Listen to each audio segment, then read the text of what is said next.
And that's where Michael Bunting came in, and what a pickup he's been for Kyle Dubas and that Jake Gensel trade. I mean, how about this?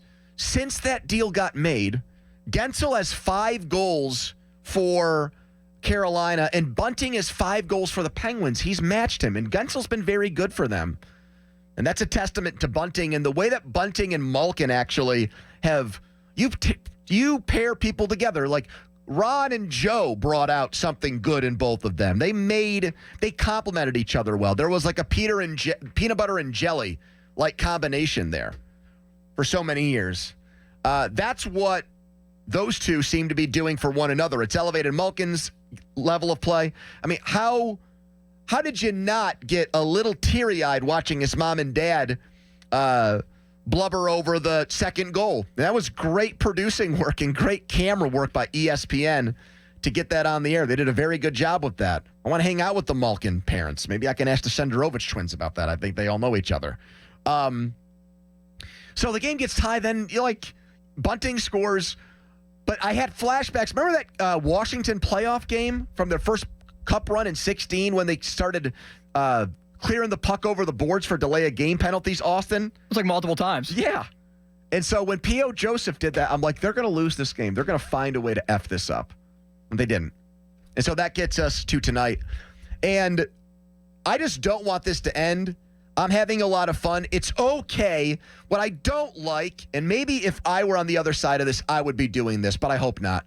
The very preachy, if you got off the bandwagon, you can't get back on things. Screw that.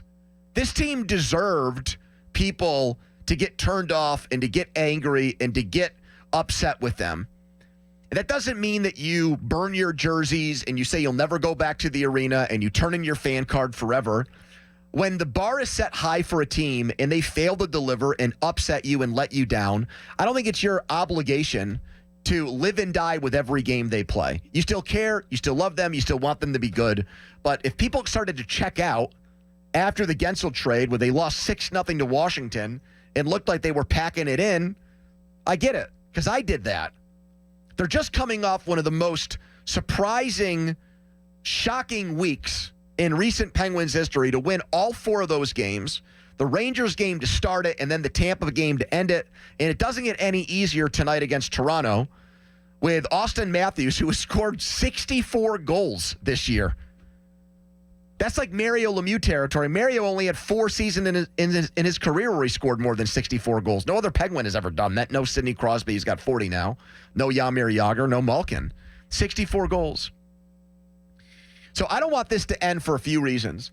I want to see Sid playing in the playoffs again. I want to see Sidney Crosby, who looks like he is not news to us because we watch him just about every night, but reminding the rest of the hockey world just how great he still is at 36. And I love that we've seen now a lot of these national people say, the guy is going to get Hart Trophy consideration. He's not going to win it. It's going to go to either Matthews or McDavid or probably McKinnon, maybe to a lesser extent Kucherov. You vote for 5 guys, he's going to get votes. He's going to be maybe top 5 or top 10 for the Hart, and he should be for the Hart he has shown in playing every night and playing great every night on most nights when the rest of the Penguins either weren't trying, weren't caring, or weren't up for the challenge. He's been pretty outstanding from beginning to end this year, proving to everybody that age is just a number, that he's still one of the best players of all time and one of the best players currently in the sport. So I want to see Sid. I don't want him skating around in Nova Scotia or making a European trip because he likes doing that when the season ends. I don't want that to start early. That's one.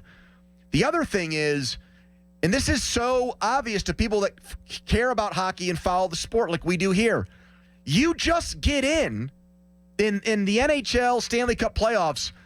You're not a sacrificial lamb, okay? You're not the Steelers waltzing up to Buffalo here and losing by double digits. You're not the Steelers getting in on the last day of the year in Ben's final season and then getting murdered in Kansas City and giving up like 5 touchdowns in 10 minutes, okay? Every year, teams that are in playoff mode for a month that have to pretty much win every game who get in take on a team that was either coasting or had their playoff spot secured and knock those teams off all the time.